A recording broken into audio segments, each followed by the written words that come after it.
If you call yourself a fan of the revered Greek poet Homer, you should be well acquainted with his epic poem Odyssey. Often addressed as one of the foundational works of ancient Greek literature, Odyssey was adapted by Jean Chaplin and Nina Wollmark and given a fresh modern spin with spaceships and laser swords. Ulysses 31, as a joint production between French animation studio DIC Audiovisual and Japanese animation studio TMS Entertainment, was a single-season 26-episode animated series that originally aired in France back in 1981. This early 80s cartoon aimed at retelling Homer's epic poem in the far-off outer space of the 31st century. And if we're being honest here, it did a pretty good job. This brings us to the main content of today's video, where we will be delving deeper into this Saturday morning cartoon and spilling some fascinating galaxy-hopping trivia about it. So, are you ready for an intergalactic adventure that is simply out of this world? Well, without further ado, let's dive right into the video then. But before we get into our explanation, we do have one very small request. If you enjoy our content, then please support us by subscribing to our channel. This is a small click for you, but for us, it means a lot. Thank you. Let's begin. Ah! Telemachus! Alert, giant butterfly swarm penetrating the protection. History of Ulysses 31. Ulysses 31 is a science fiction space opera reboot of the Odyssey featuring a classic rock and roll soundtrack, one that's deep rooted in our memories to date. The animated sci-fi TV series here that first aired on the French free-to-air public television channel FR3 between 1981 and 1982 eventually went on to worldwide viewership, premiering in the UK in 1985, the US in 1986, and Japan in 1988. But before we delve into Ulysses 31, it's essential that we briefly touch upon the storyline of the Odyssey first. The ancient Greek poem, written in the 8th century BC, revolves around the king of Ithaca, Odysseus' journey back home after winning the Trojan War. Now, you may think winning was the only agenda for Odysseus, but that clearly was not the case. Besides killing the men of Troy and subjugating their women and children, Odysseus and his men also went to the whole extent of vandalizing the temples. Their actions enraged the gods, and as a result, Odysseus spent an additional 10 years fighting against the forces of the gods, having earned their very wrath and attempting to get back home to his wife Penelope and their son Telemachus, incurring a myriad of perils in the process. This is fundamentally what Ulysses 31 makes use of for its premise, saucing it up in a concoction of the early 80s European and Japanese designs and further fusing it with the science fiction fantasy art of the 80s against a distant outer space of the 31st century backdrop.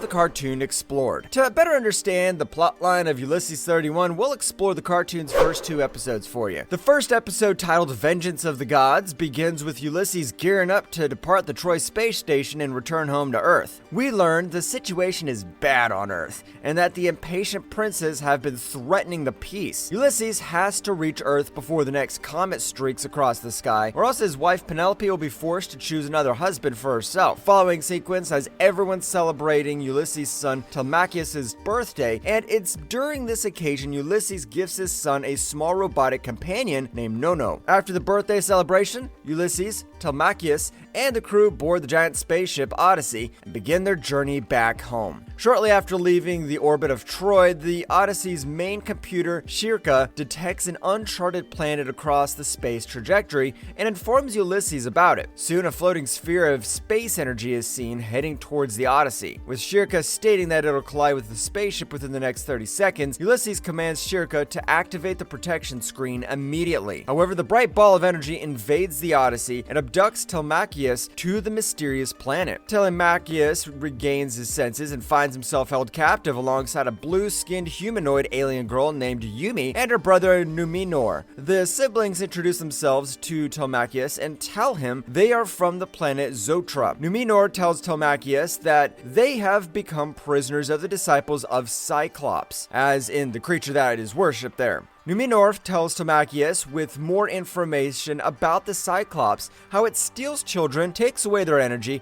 and gives it back to its disciples who are basically blind. No points of guessing to that sacrifice helps the disciples to see. With Tomachius detecting the presence of the Odyssey, he starts thinking of ways to let his father know of his location. Yumi tells Tomachius to call out for help, further stating that if his voice isn't strong enough, he should use his brain to reach out to Ulysses. She advised him to close his eyes and helps him contact his father. Ulysses gets his son's message. He learns about the disciples and the sacrifice, and determined to save his son, heads right away to the planet along with Nono in a space shuttle. Upon reaching there, he witnesses the powerful creation of the god Poseidon, the mighty one-eyed Cyclops, and informs his crew to aid him in saving his son. Seeing Tomachius, Yumi, and Numenor brought to the sacrificial area, Ulysses charges at the enemy with his laser pistol, which in reality is an energy blade. He is also armed with an energy shield and wears a belt which allows him to fly. The crew also arrives to assist Ulysses and is in an intense battle between both sides, which ends with Ulysses successfully defeating the Cyclops and blinding its worshippers. Ulysses and his crew are able to rescue the children and take them safely back to the Odyssey seconds before the whole planet gets destroyed. However, his actions earned him the wrath of the hostile gods of Olympus. As a result, the Odyssey gets pulled into a black hole and eventually enters the strange cosmos of Olympus. Zeus has everyone but Ulysses, Tomachius, Yumi, and Nono floating in mid-air, lifeless. As for the Odyssey, the spaceship is doomed to wander among worlds unknown until Ulysses finds the kingdom of Hades. Only then will the crew be revived and they'll be able to return back home to Earth. Vengeance of the Gods ends with Shikra informing Ulysses that the route back to Earth has been wiped from the computer's memory and that the ship is now entering unknown space. Flowers of Fear picks up right after the events of the previous episode. The Odyssey spaceship is seen drifting through space, exploring the unknown when Shirka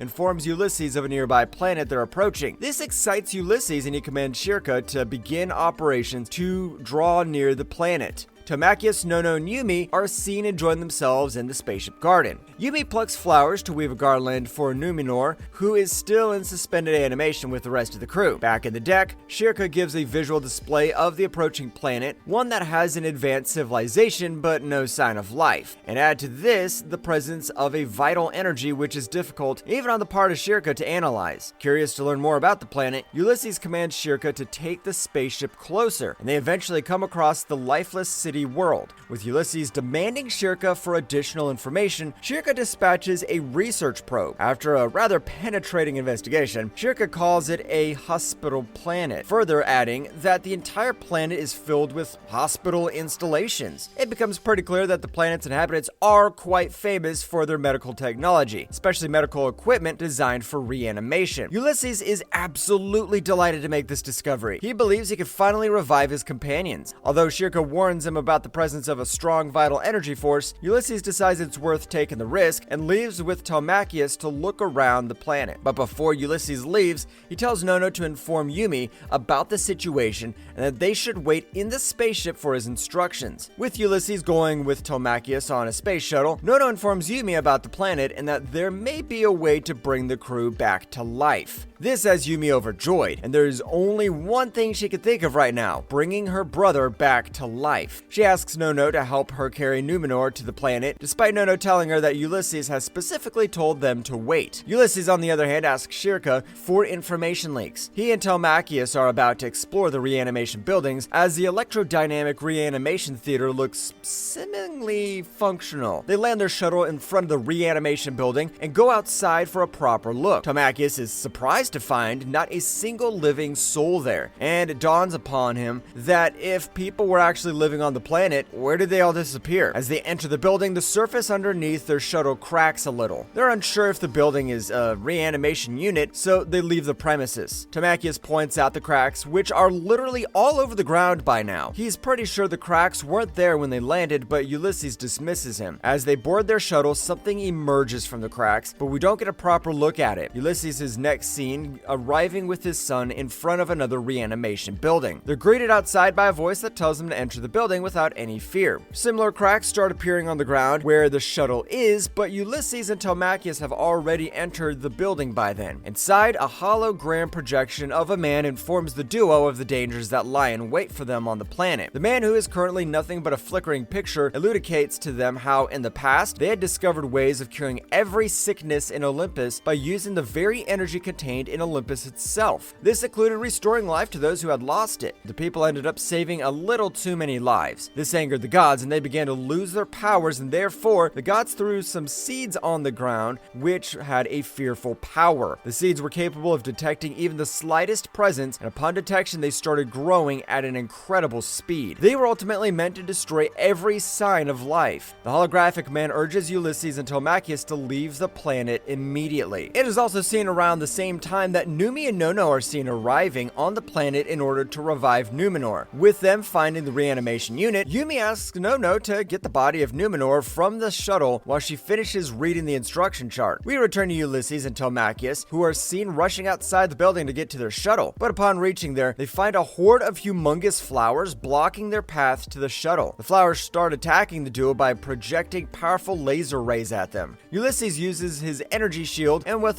Telemachus at his side, he manages to reach the shuttle and escape from there. On the other hand, Nono gets Numenor from the shuttle, but the whole place has turned into a garden by then. When he attempts to pluck a flower for Yumi, he gets electrocuted, but nonetheless has Numenor brought to Yumi at the reanimation unit. The flowers are seen growing huge, and they disintegrate the shuttle that Yumi and Nono had come in. Ulysses is already on the way back to the Odyssey and feels lucky to have discovered things in time. With him informing Shirka to stand by and that he's coming aboard with Telemachus, Shirka informs him that Nono and Yumi leave the spaceship with Numenor. Unable to reach the duo within the shuttle radio, Ulysses tells Telemachus they must go separate ways to find them fast. Telemachus agrees, and the front part of Ulysses' shuttle turns into a mini shuttle, and he goes searching. Coming back to Yumi and Nono, the reanimation process has already begun for Numenor, and as per the instruction, the treatment cannot be interrupted once the process is started, or else Numenor's life will be at risk. In the meantime, the terrifying flowers start making their way towards the reanimation unit by melting down doorways with their laser beams. As for the remaining flowers, they appear all over the city, making it impossible for Ulysses and Telemachus to find their way to Yumi and Nono. Telemachus eventually spots the flowers climbing their way inside the reanimation unit, having already destroyed a part of the building. He lets Ulysses know of the location, lands his shuttle on the top of the building,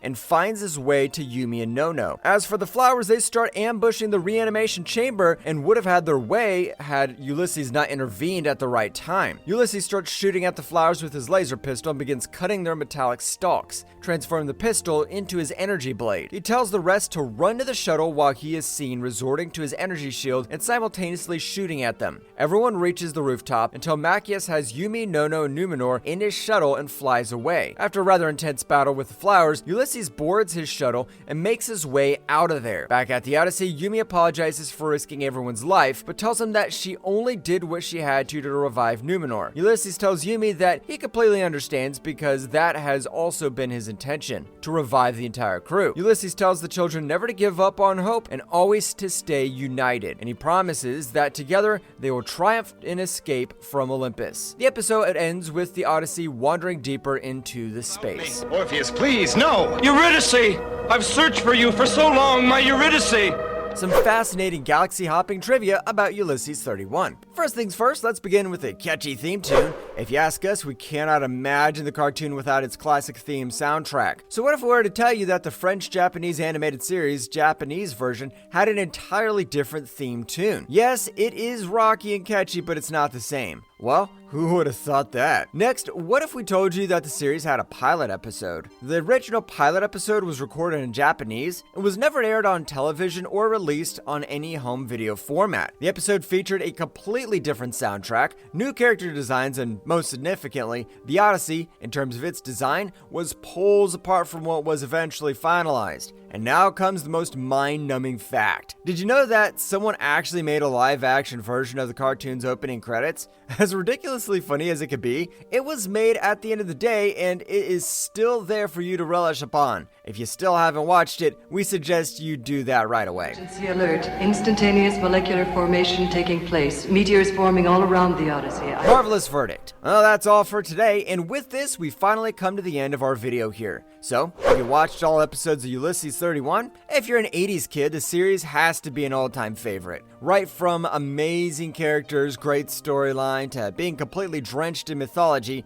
it's a must-watch. I hope you enjoyed this video, and if you do, please leave a thumbs up. We would love to know your thoughts in the comment section below. And also, stay tuned with us as we promise to have a comeback with more exciting content. Till then, goodbye and thanks for watching. Have a nice one. And if you like our content, don't forget to leave a like and subscribe to us if you haven't already. Have a good one and be safe. Thanks, everyone.